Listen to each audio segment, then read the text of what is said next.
The year is 1900. The place? New York. Robert Louis Stevenson is battling a fail ailment that has taken home in his lungs. He believes he is on his deathbed. And as Christmas approaches, he decides to put pen and ink to paper and pen what he believes might be his last writing. It's a Christmas sermon, originally published in the pages of Scribner's Magazine in 1888. I'm reading to you the republished version from the year 1900. It starts off with this preface. By the time this paper appears, I shall have been talking in the pages of Scribner's Magazine for 12 months, and it is thought I should take my leave in a formal and seasonable manner. Valedictorian eloquence is rare, and deathbed sayings have not often hit the mark of the occasion. Charles II, wit and skeptic, a man whose life has been one long lesson in human incredulity, an easygoing comrade, a maneuvering king, remembered and embodied all his wit and skepticism, along with more than his usual good humor, in the famous, "I am afraid, gentlemen, I am in unconscionable time a-dying." In unconscionable time a-dying, there is the picture, I am afraid, gentlemen, of your life and of mine. The sands run out, and the hours are numbered and imputed, and the days go by. And when the last of these finds us, we have been a long time dying. And what else? The very length is something. If we reach that hour of separation undishonored, and to have lived at all is doubtless, in the soldierly expression, to have served. There is a tale in Tacitus of how the veterans mutinied in the German wilderness, of how they mobbed Germanicus, clamoring to go home, and of how, seizing their general's hand, these old, war-worn exiles passed his finger along their toothless gums. Sunt lacrimae rerum. This was the most eloquent of the songs of Simeon. And when a man has lived to a fair age, he bears his mark of service. He may have never been remarked upon the breach at the head of the army. At least he shall have lost his teeth on the camp bread. The idealism of serious people in this age of ours is of a noble character. It never seems to them that they have served enough. They have a fine impatience of their virtues. It were perhaps more modest to be singly thankful that we are no worse. It is not only our enemies, those desperate characters.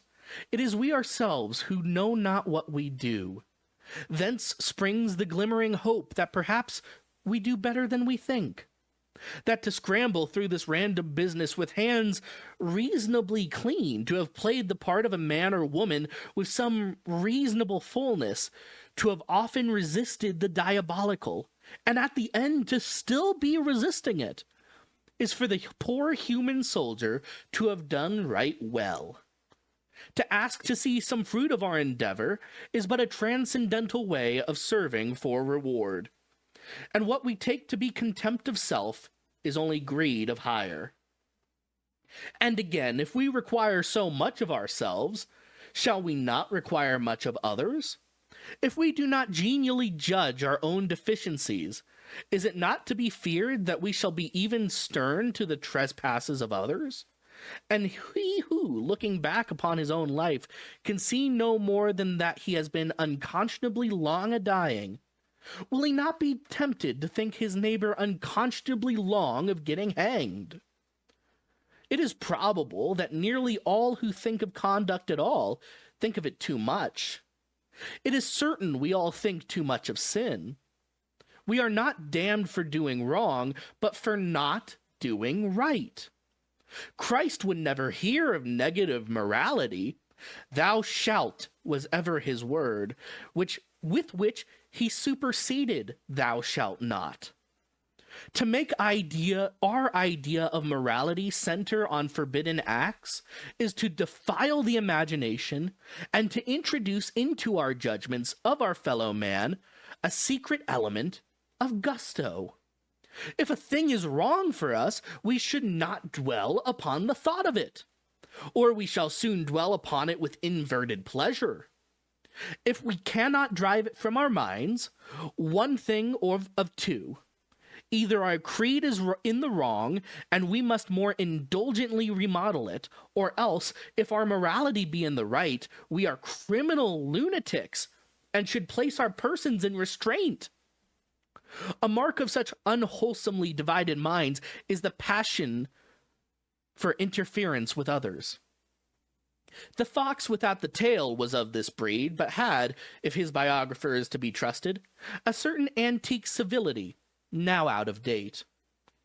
A man may have a flaw, a weakness that unfits him for the duties of life, that spoils his temper, that threatens his integrity, or that betrays him into cruelty. It has to be conquered, but it must never be suffered to engross his thoughts. The true duties lie all upon the further side, and must be attended to with a whole mind so soon as this preliminary clearing of the decks has been effected. In order that he may be kind and honest, it may be needful he shall become a total abstainer. Let him become so then, and let the next day him forget the circumstance. Trying to be kind and honest will require all his thoughts. A mortified appetite is never a wise companion. In so far as he has had to mortify an appetite, he will still be the worse man, and of such a one that a great deal of cheerfulness will be required in judging life, and a great deal of humility in judging others. It may be argued again that dissatisfaction with our life's endeavors springs in some degree from dullness. We require higher tasks because we do not recognize the height of the tasks we have. Trying to be kind and honest seems an affair too simple and too inconsequential for gentlemen of our heroic mold.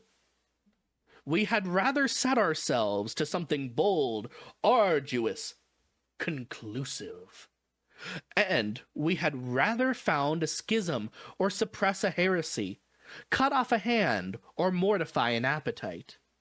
But the task before us, which is to co-endure with our existence, is rather one of microscopic fineness, and the heroism required is that of patience. There is no cutting of the Gordian knots of life. Each must be smilingly unraveled. To be honest, to be kind, to earn a little, and to spend a little less, to make upon the whole a family happier for his presence, to renounce when that shall be necessary and not be embittered, to keep a few friends, but these without capitulation. Above all, on the same grim condition, to keep friends with himself. Here is a task for all that a man has of fortitude and delicacy. He has an ambitious soul who would ask more. He has a hopeful spirit who should look in such an enterprise to be successful. There is indeed one element in human destiny that as not blindness itself can controvert. Whatever else we are intended to do, we are not intended to succeed. Failure is the fate allotted. It is so in every art and study. It is so above all in the continent art of living well. Here is a pleasant thought for the year's end, or for the end of life. Only self-deception will be satisfied, and there will be no despair for the despairer. But Christmas is not only the mile mark of another year, moving us to thoughts of self-examination. It is a season, from all its associations, whether domestic or religious, suggesting thoughts of joy. A man dissatisfied with his endeavors is a man tempted to sadness. And in the midst of the winter, when his life runs lowest, and he is reminded of the empty chairs of his beloved, it is well he should be condemned to this fashion of the smiling face. Noble disappointment, noble self-denial are not to be admired, not even to be pardoned if they bring bitterness. It is one thing to enter the kingdom of heaven maimed, another to maim yourself and stay without. And the kingdom of heaven is of the childlike, of those who are easy to please, who love and who give pleasure. Mighty men of their hands, the smiters and the builders and the judges, have lived long and done sturdily, and yet preserved this lovely character. And among our carpet interests and twopenny concerns, the shame were indelible if we should lose it. Gentleness and cheerfulness, these come before all morality. They are the perfect duties. And it is the trouble with moral men that they have neither one nor another. It was the moral man, the Pharisee, whom Christ could not away with. If your morals make you dreary, depend upon it, they are wrong. I do not say give them up, for they may be all you have, but conceal them like a vice, lest they should spoil the lives of better and simpler people. A strange temptation attends upon man, to keep his eye on pleasures even when he will not share in them, to aim all his morals against them. This very year, a lady, singular iconoclast, proclaimed a crusade against dolls. And the racy sermon against lust is a feature of the age. I venture to call such moralists insincere. At any excess or perversion of a natural appetite, their lyre sounds of itself with relishing denunciations. But for all displays of the truly diabolic, envy, malice, the mean lie, the mean silence, the calumnious truth, the backbiter, the petty tyrant, the peevish poisoner of family life, their standard is quite different. These are wrong, they will admit, yet somehow not so wrong. There is no zeal in their assault on them, no secret element of gusto warms up the sermon. It is for things not wrong in themselves that they reserve the choicest of their indignation. A man may naturally disclaim all moral kinship with the Reverend Mr. Zola or the hobgoblin old lady of the dolls, for these are gross and naked instances. And yet, in each of us, some similar element resides. The sight of a pleasure in which we cannot or else will not share moves us to a particular impatience. It may be because we are envious, or because we are sad, or because we dislike noise and romping, being so refined, or because, being so philosophic, we have an overweighing sense of life's gravity. At least, as we go on in years, we are all tempted to frown upon our neighbor's pleasures. People are nowadays so fond of resisting temptations. Here is one to be resisted. They are fond of self-denial. Here is a propensity that cannot be too prematurely denied.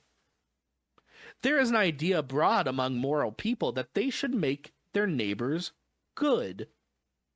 One person I have to make good, myself. But my duty to my neighbor is much more nearly expressed by saying that I have to make him happy, if I may. Happiness and goodness, according to canting moralists, stands in the relation of effect and cause. There was never anything less proved or less probable. Our happiness is never in our own hands. We inherit our constitution. We stand buffet among friends and enemies. We may be so built as to feel a sneer or an aspersion with unusual keenness, and so circumstanced as to be unusually exposed to them. We may have nerves very sensitive to pain, and be afflicted with a disease very painful. Virtue will not help us, and it is not meant to help us. It is not even its own reward, except for the self-centered, and I had almost said the unamiable. No man can pacify his conscience. If quiet be what he want, he shall do better to let that organ perish from disuse. And to avoid the penalties of the law and the minor capitis dimissiono of social ostracism is an affair of wisdom, or cunning, if you will, and not of virtue. In his own life, then, a man is not to expect happiness, only to profit by it gladly when it shall arise. He is on duty here. He knows not how or why, and does not need to know. He knows not for what hire, and must not ask. Somehow or other, though he does not know what goodness is, he must try to be good. Somehow or other, though he cannot tell what will do it, he must try to give happiness to others. And no doubt there comes in here a frequent clash of duties. How far is he to make his neighbor happy? How far must he respect that smiling face so easy to cloud, so hard to brighten again? And how far, on the other side, is he bound to be his brother's keeper and the prophet of his own morality? How far must he resent evil? The difficulty is that we have little guidance. Christ's sayings on the point being hard to reconcile with each other, and the most of them hard to accept. But the truth of his teaching would seem to be this: in our own person and fortune, we should be ready to accept and to pardon all. It is our cheek we are to turn, our coat that we are to give away to the man who has taken our cloak. But when another's face is buffeted, perhaps a little of the lion will become us best. That we are to suffer others to be injured and stand by is not conceivable and surely not desirable. Revenge, says Bacon, is a kind of wild justice. Its judgments, at least, are delivered by an insane judge. And in our own quarrel we can see nothing truly and do nothing wisely. But in the quarrel of our neighbor, let us be more bold. One person's happiness is as sacred as another's. When we cannot defend both, let us defend one with a stout heart. It is only in so far as we are doing this that we have any right to interfere. The defense of B is our only ground of action against A.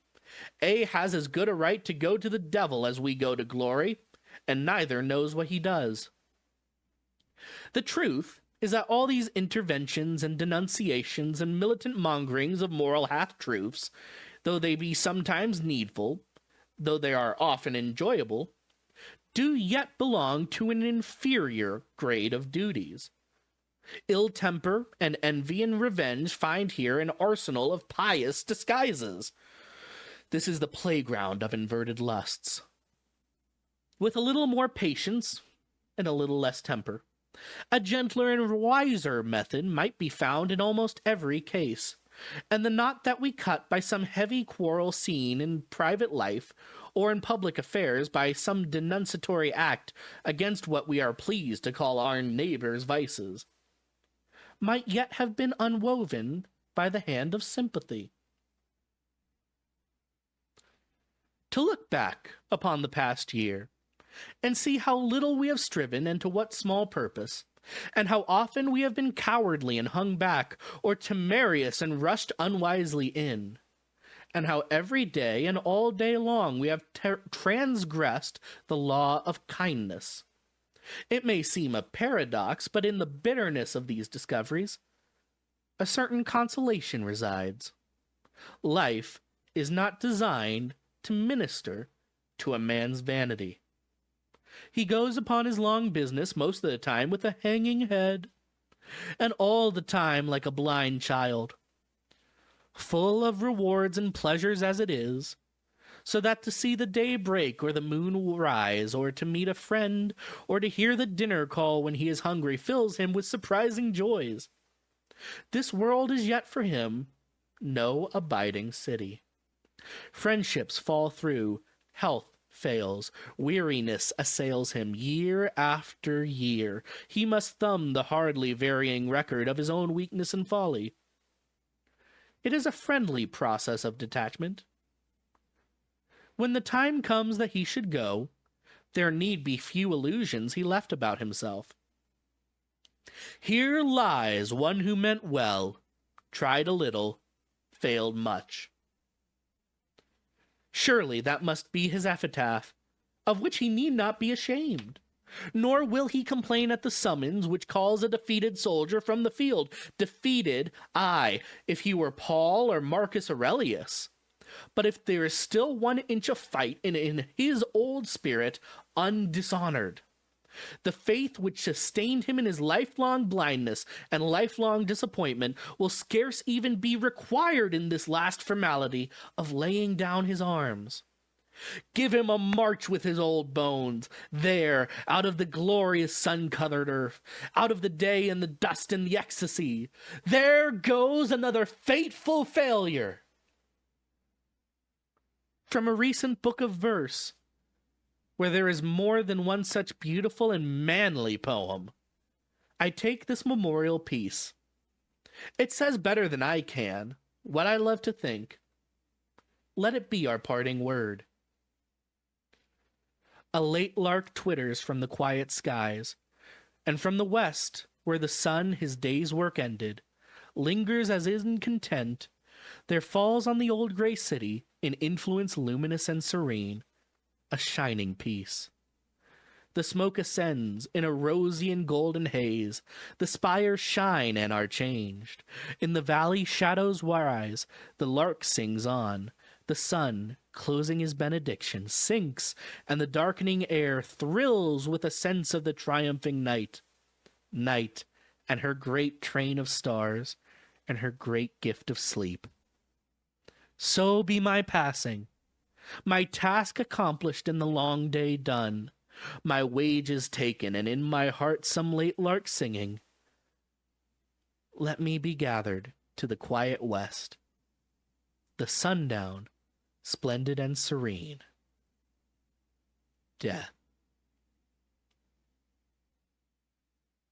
And so ends A Christmas Sermon.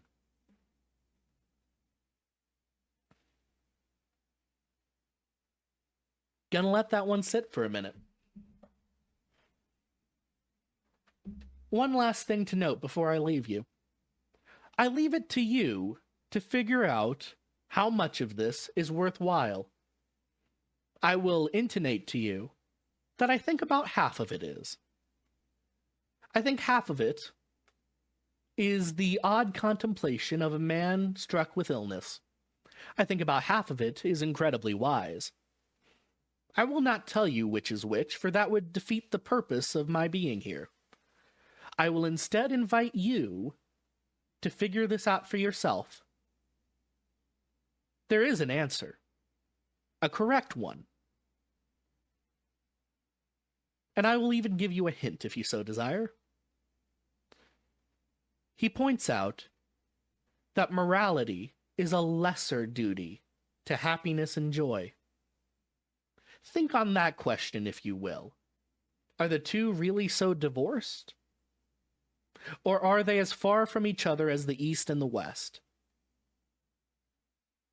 It's an interesting question, one worth pondering as you head into the new year. What is the greatest duty you hold? I know my answer, but I won't spoil it.